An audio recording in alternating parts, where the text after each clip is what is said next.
영화자비가 풍성하신 하나님 아버지, 2023년도 에베네셀의 은총으로 친히 인도하여 주시고 2024년 하나님께서 새해를 우리에게 은혜로 허락해 주심에 감사를 드립니다. 우리의 코에 호흡이 있는 한 하나님을 찬미하며 세상의 어떠한 것을 경배하지 않고 오직 주께만 예배하는 하나님의 참과 진리의 예배자들 낼 수 있도록 주님 역사하여 주시옵소서. 오늘도 말씀을 통해 나의 영이 수송케 되며 성령이 내게 주신 은사와 달란트가 충성 가운데 주님 앞에 나아가도록 능력 있게 나아가는 주의 종들 되기를 간절히 원합니다. 말씀 가운데 하나님 이 시간 역사하여 주시옵소서. 예수 그리스도의 이름으로 간절히 기도드립니다. 아멘. 잠깐만요.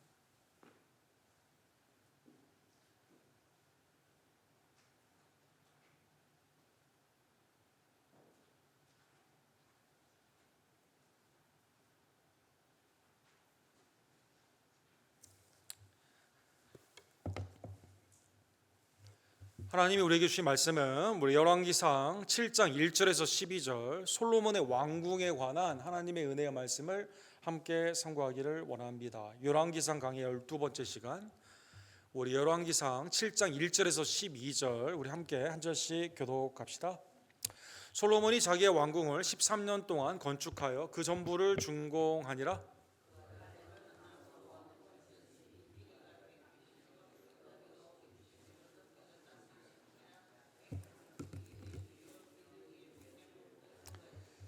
기둥 위에 있는 들보 45개를 백향목으로 덮었는데 들보는 한 줄에 15이요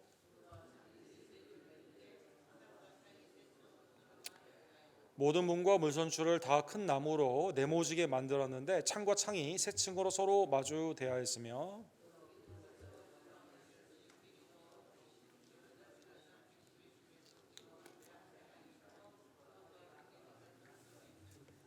또 심판하기 위하여 보좌의 주랑 곧 재판하는 주량을 짓고 온 마루를 백향목으로 덮었고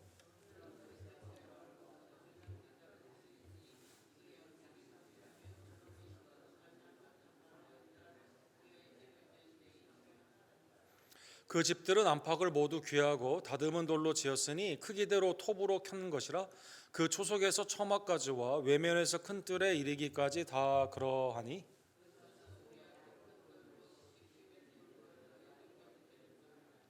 그 외에는 크기대로 다듬은 귀한 돌도 있고 백향목도 있으며 또 큰 뜰 두위에는 다듬은 돌 세 켜와 백향목 두꺼운 판자 한 켜를 놓았으니 마치 여호와의 성전 안뜰과 주랑에 놓은 것과 같더라.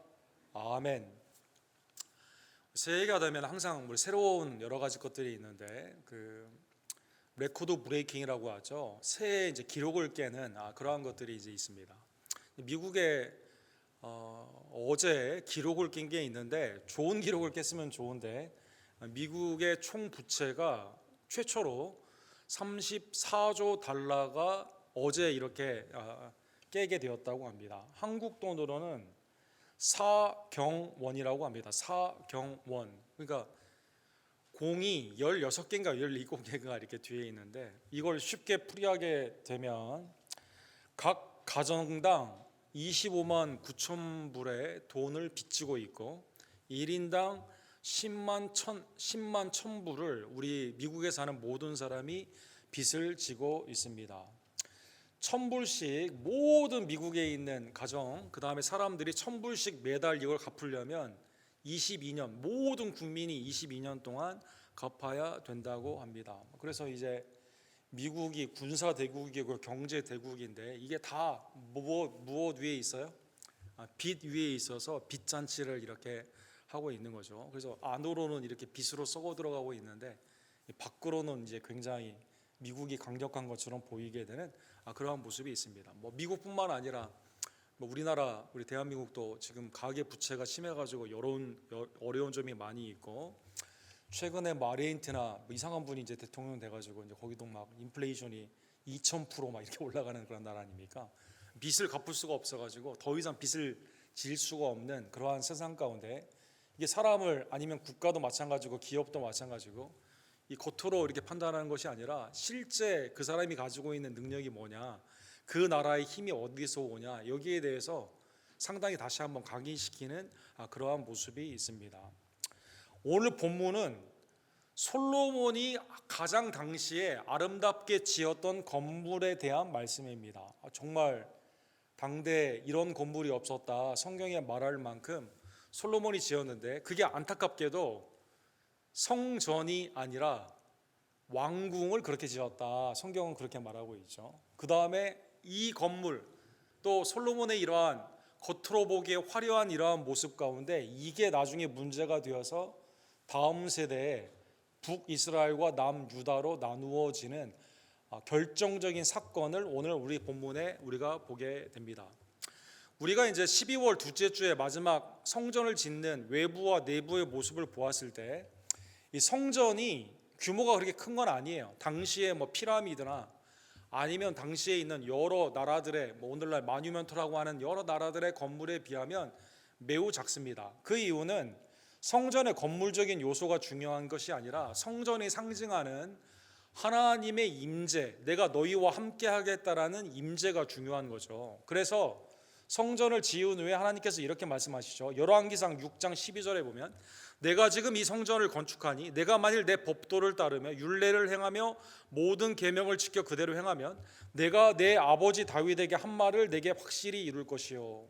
성전을 지었으니까 야 내가 이제 편히 눕겠다 이런 뜻, 다른 우상처럼 하나님 그렇게 말씀하지 않아요. 야 진짜 멋있게 잘 지었다 이렇게 말하지 않습니다. 왜 그러냐면 하나님이 다 디자인해 주시고 또 공급해 주시고 다윗을 통해 준비한 다음에 솔로몬이 그것을 수행한 거거든요. 그 다음에 이게 건물적으로 보여주는 요소가 중요한 게 아니라 하나님은 이스라엘의 하나님으로 경배를 받으시고, 그렇죠, 그거는 회개와 믿음을 상징하는 제사, 하나님의 은혜 안에서 정결의 백성으로 제사장의 나라로 되는 거죠. 그 다음에 이스라엘은 하나님의 백성 가운데 세상에서 어떠한 것도 이 나라는 기도와 말씀으로 나아가는 나라가 되는 것입니다. 언약이 매우 중요한데 사무엘하 7장 12절에서 16절에 있는 성전의 진정한 뜻인 언약의 관계 가운데 있는 이것이 가장 중요함을 솔로몬에게 다시 한번 상기시켜 주게 되는 것이죠. 그래서 순종 위에 있는 하나님의 언약의 그 역사가 솔로몬이 지었다고 해서 이게 다 된 게 아니에요. 순종, 법도를 따르며 율례를 행하며 계명을 지켜야 되는 순종 가운데 하나님의 하나님 되심과 이스라엘의 백성됨이 순종 가운데 나타나게 되기 때문이다라는 것입니다. 자, 이제 성전을 지었습니다. 오늘 본문 7장 1절에서 12절에 보면 성전을 지은 후에 바로 솔로몬이 왕궁을 지었다 이렇게 말씀하고 있습니다. 7장 1절 오늘 본문에 보면 솔로몬이 왕궁이라고 표현했는데 거기에 뭐라고 되어 있냐면 자기의 왕궁이다 이렇게 됐습니다. 자기의 왕궁을 짓게 되는 것이죠. 이게 소위 말하는 솔로몬스 팰리스, 그러니까 솔로몬이 거하게 되는 왕궁을 짓게 되는 것입니다. 13년 동안 이것을 지었다라고 나와 있습니다. 여러분 성전은 얼마 만에 지었죠? 7년 반 만에 지었죠. 열왕기상 6장에 보면 이 7년 반 만에 지었다 이렇게 나오는데, 그런데 왕궁은 얼마나 걸렸어요? 거의 뭐 2배 좀 안 되게 13년이 이제 이렇게 걸리게 된 거죠. 성전은 하나님께 예배하는 곳입니다. 하나님께 나와 나의 죄를 회개하고 제사 가운데 하나님의 죄사함을 받는 거죠. 그래서 은혜의 제사, 하나님의 임재 가운데 하나님께 나아가는 곳이죠. 하나님이 설계하셨습니다. 그 다음에 성전은 그래서 영원한 하나님의 나라의 통치와 경영이 그 가운데 나타나게 되는 것이죠. 궁전은 좀 다릅니다. 궁전은 누가 설계했어요? 솔로몬이 설계했습니다. 솔로몬이. 인간이 설계했어요. 여기에는 누가 거하는 것이 나타나죠? 오늘도 본문에 나오지만 솔로몬이 보좌 가운데 앉았다. 인간의 주권, 왕으로서의 통치가 그 가운데 나타나게 됩니다. 즉 하나님의 나라가 아니라 지상의 나라다라는 것입니다. 그리고 이 지상에 있는 궁정은 영원합니까? 영원하지 않습니까? 영원하지 않다라는 것입니다. 어쨌든 하나님께 성전을 봉헌한 후에 솔로몬이 자기의 왕궁을 더 길게, 더 크게, 그 다음에 더 멋있게 이렇게 짓게 되는 것입니다. 주 재료가 오늘 본문 2절에 보면 레바논의 나무였다 이렇게 나와 있죠. 그가 레바논의 나무로 왕궁을 지었으니 길이가 100규빗이요 너비가 50규빗이요 높이가 30규빗이라. 그렇죠? 길이와 넓이는 성전의 2배예요. 그러니까 굉장히 훨씬 더 큰 규모입니다.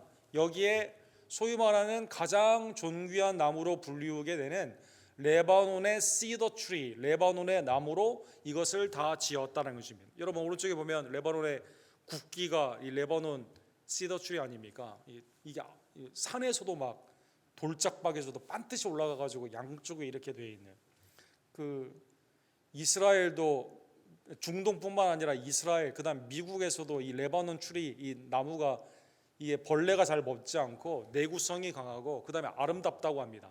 그래가지고 이게 굉장히 비싸게 팔리게 되는데, 예를 들어 지금 사진에 나오는 거 이걸 보게 되면 해밀턴 리라는 분이 이제 이걸 나무를 잘라가지고 이걸 하는 건데, 이스라엘의 저기 레바논의 이제 나무예요. 이게 이제 이만큼이 3,000불 정도 된다고 합니다. 어쨌든 굉장히 좋은 그러한 나무인데 이것을 가지고 이제 왕궁을 짓게 되게 되는 것이죠. 왕궁은 오늘 본문에 보면 3층의 구조로 되어 있다라고 나와 있습니다. 각 층마다 15개의 창이 있는데 3층이 서로 마주보는 형식으로 이렇게 되어 있죠. 4절에 보시면 창틀이 세 줄로 있는데 창과 창이 세 층으로 서로 마주되어 있고, 그 다음에 5절에 보면 모든 문과 문설주를 다 큰 나무로 네모지게 만들었는데 창과 창이 세 층으로 서로 마주 대하고 있다라고 나와 있습니다. 3층, 3의 완전수를 아마 상징하는 것 같고, 그 다음에 이제 오늘 본문에 보게 되면 골방이 45개다. 그래서 15개씩 15개씩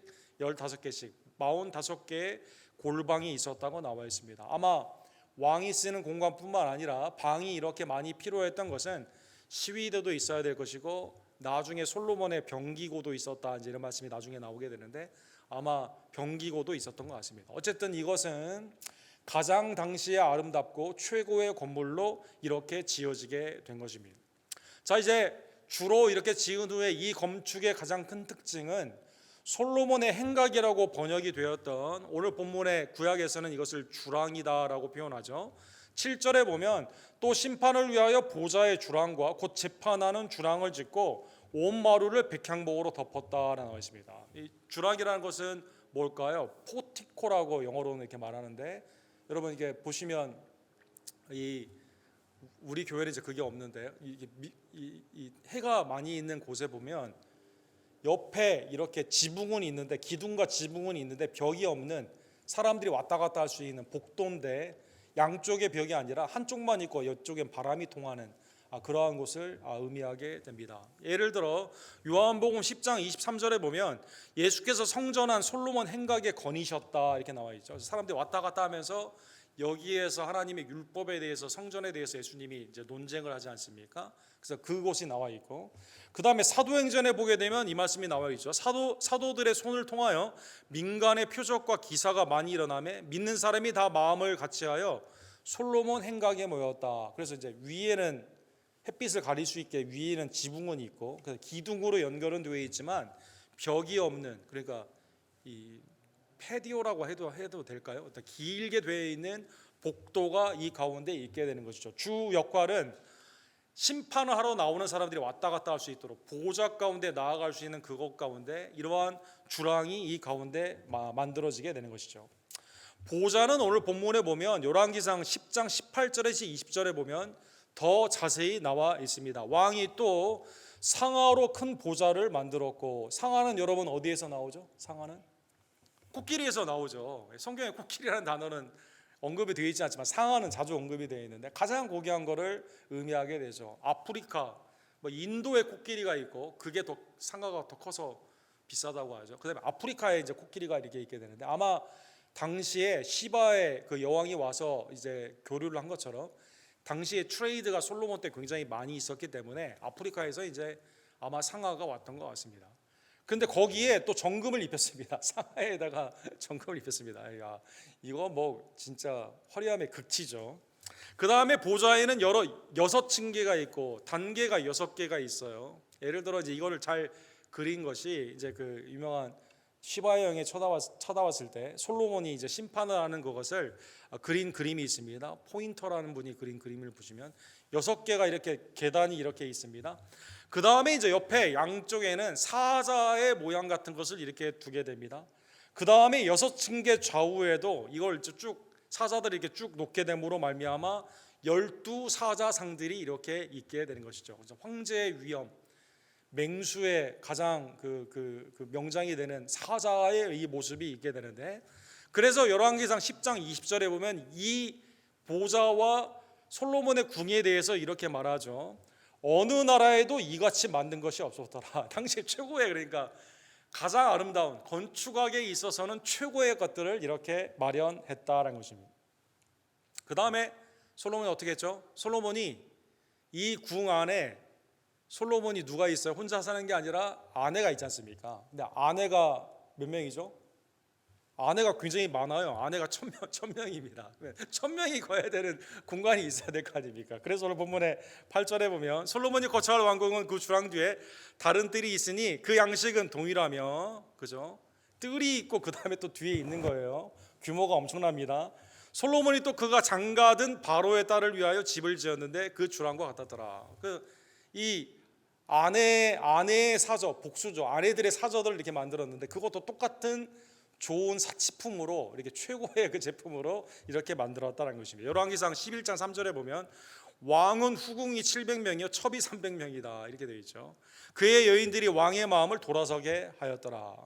하나님께서 일찍이 너희는 그들과 통혼하지 말며 그들도 너희와 서로 통혼하지 말라, 그들이 반드시 너의 마음을 돌려 그들의 신을 따르게 하리라 하였으나 솔로몬이 그들을 사랑하니라 이렇게 되어 있습니다. 사랑하다 보니까 1000명의 아내들한테 다 거할 거지. 야, 그러면 1000명이 거할 수 있는 궁전의 규모, 이거 엄청난 거죠. 어쨌든 솔로몬이 이제 아내를 위해서 사저의 공간을 이렇게 만들게 되는 것입니다. 그 다음에 9절에 보면 최고의 재질과 기술로 만들었다, 이걸 이제 표현하는 단어가 있죠. 이 집들은 안팎을 모두 귀하고 다듬은 돌로 지었으니, 그렇죠, 규격대로 지었다는 뜻이에요. 크기대로 톱으로 켠 것이라. 여러분, 돌을 톱으로 쓸 정도로 탁탁 맞춰서 지은 거예요. 그 초석에서 처마까지와 외면에서 큰 뜰에 이르기까지 다 그러하니라. 그러니까 얼마나 많은 사람들이 여기에 정성을 다하고 기술이 있는 사람들이 이렇게 했겠습니까? 마가복음 13장 1절에 보면 우리가 그 예수님의 탄생, 어린아이를 죽이는 헤롯 대왕의 그 모습을 보면서 헤롯이 건축에 아주 진심이었다 이제 말씀 보지 않았습니까?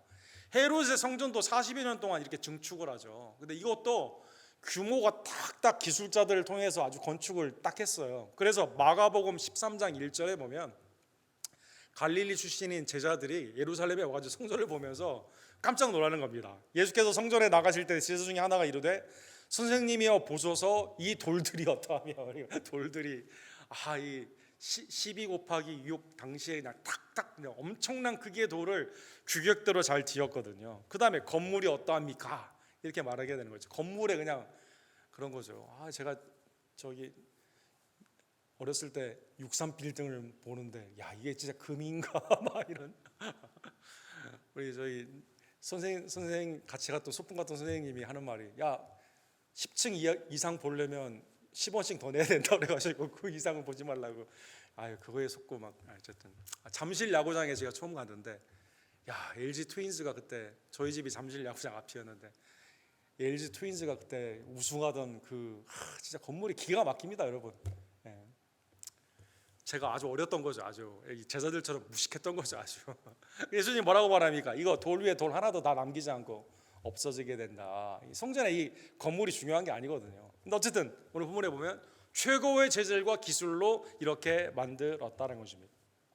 여러분, 그 서윤용이라는 그 건축가가 쓴 책이 있습니다. 건축 권력과 욕망을 말한다 이라는 유명한 책이 있습니다. 이 책에 보면 자기가 이제 권세를 누리는 부자들이나 아니면 명예나 권력을 가진 사람은요, 자기가 할 수 있는 걸 보여주기 위해서 자기가 사는 곳이나 아니면 소비할 수 있는 그것을 건축으로 많이 나타낸다고 합니다. 보통 사람은 생각도 못하는 거죠. 예를 들어 이스라엘 사람들이 강제 노역으로 400년 동안 있었던 이집트가 바로 그렇지 않습니까? 이 럭소라는 그 유명한 곳이죠. 이 이름을 따가지고 호텔 이름도 있지 않습니까? 럭소라는 곳에 가면 이게 바로가 거하는 곳이에요. 그래서 이게 딱 권력을 상징하는, 이거 어떻게 만들었는가 당시에 상상도 못하는 오벨리스크라는 것을 이렇게 만들게 되고, 또 앞에 큰 거대한 건물을 통해서 사람들로 하여금 여기에 위압감을 느끼게 하고, 이게 돈이 얼마나 많이 들었을까? 얼마나 많은 사람들이 여기에 그 동원됐을까? 이걸 통해서 자기의 권력을 나타내는 거죠.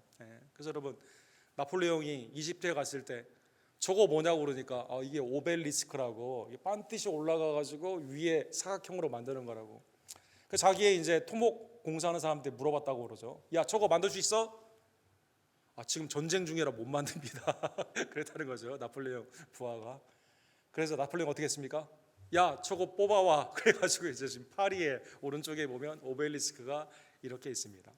조지 워싱턴이 이제 대통령이 됐죠. DC의 건물을 이제 짓는데 권력을 갖는 사람들이 생각하는 게 뭡니까? 최고의 권력자들은 다 오벨리스크 하나씩 다 있거든요. 나라마다 하나씩 다 있거든요. 로마도 있었고, 애굽도 있었고, 나폴레옹도 있었고, 영국도 있었고, 다 있거든요. 야, 저 우리도 좀 가져와야겠다라고 생각을 했죠. 그러니까 이제 조지 워싱턴은 그렇게 악한 사람은 아니잖아요. 야, 가져오지 말고 그냥 우리가 지어라고 그래가지고 워싱턴 DC에 가면 왼쪽에 오벨리스크가 이렇게 있습니다. 사람들이 거기 가면 이걸 어떻게 지었을까? 저기 문양은 무슨 뜻일까? 생각을 많이 하게 되는 것이죠. 권력은 자기가 가지고 있는 것을 거대하게 보여주기 위해서 건축으로 말을 하게 됩니다. 그렇죠. 그래서 극부에 있는 사람들 집이 어마어마하지 않습니까? 집을 통해서 말하게 되고 아무도 거기에 소비할 수 없는 그것.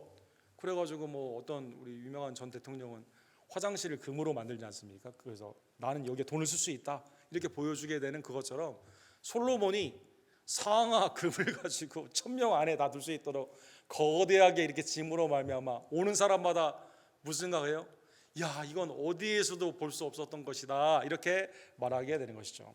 12절에 보면 이 건축에 기술자가 있어야 될 거 아닙니까? 그래서 사람들을 동원하여 여기에 많은 것을 하게 됩니다. 아까 말씀한 것처럼 이게 이제 나중에 그의 아들인 르호보암 때 이제 건축 더 이상 하지 말고 쉬게 해달라 이렇게 말하게 되는 이유가 이제 여기에 나오는 거죠. 12절에 보면 또 큰 뜰 뒤에는 다듬은 돌 3켜와 백향목 두꺼운 판자 1켜를 놓았으니 마치 여호와의 성전 안뜰과 주랑에 놓은 것 같았더라. 성전에 썼던 최고의 기술자들을 가져다가요, 재료를 가져다가 더 크게 더 멋있게 거기 없는 것도 더 넣어가지고 상 하나 정금을 입히고 그래가지고 이제 이 건물을 지었다는 것입니다. 그래서 여러분, 우리가 오늘 본문을 보지 않았지만 13절에 보면 누구를 데려와요? 이 히람이라는 사람을 데려오게 되죠. 히람은 14절에 보면 모든 논일의 지혜와 총명과 재능을 구비한 자더니 솔로몬 왕에게 와서 그 모든 공사를 하니라. 기술자를 여러 곳에서 데려와 가지고 여기에서 이렇게 이것을 다 지었다는 것입니다.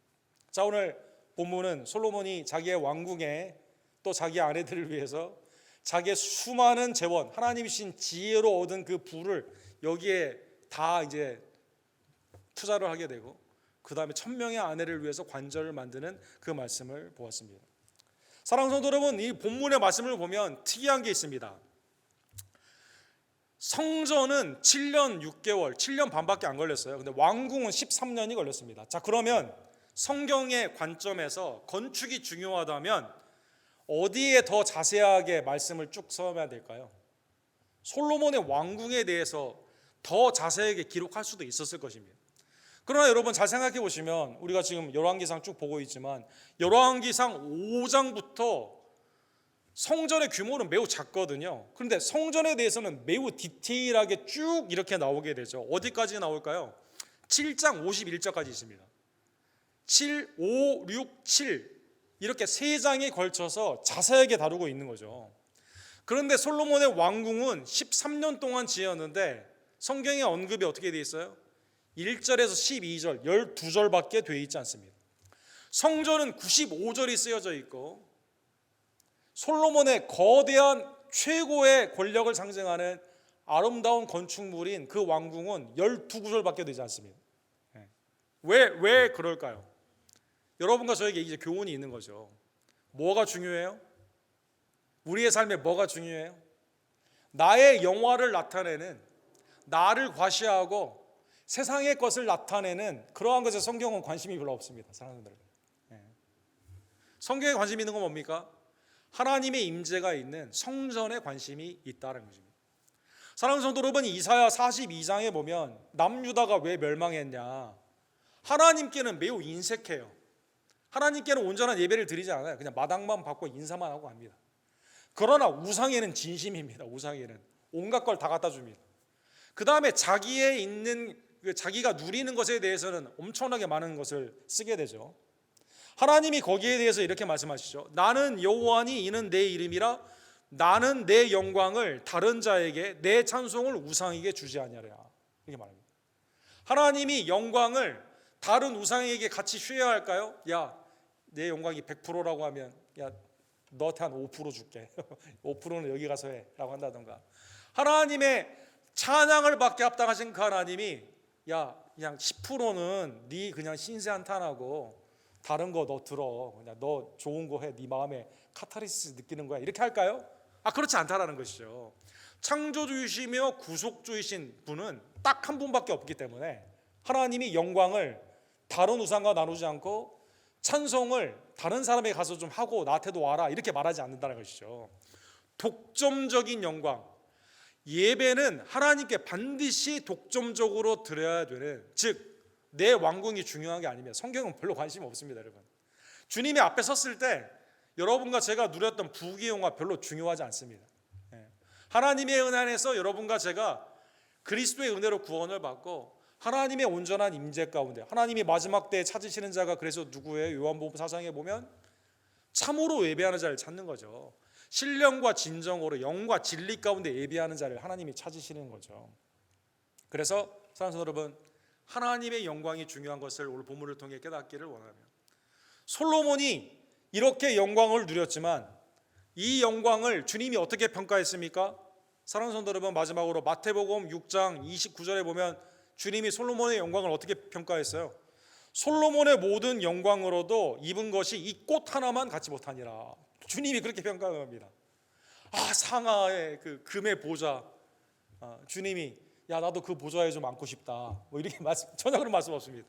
너희 인생을 그렇게 나아가라 이렇게 말하지 않았습니다. 야 너희도 후궁 1000명은 아내 1000명은 아니지만 종교의 삶을 살아 이렇게 전혀 말하지 않죠. 주님이 뭐라고 말씀하세요? 이 꽃 하나만도 못하니라. 오늘 있다가 내일 아궁이에 던져지는 들풀도 하나님께서 이렇게 입히시거든 하물며 너희일까 보냐 믿음이 작은 자들아.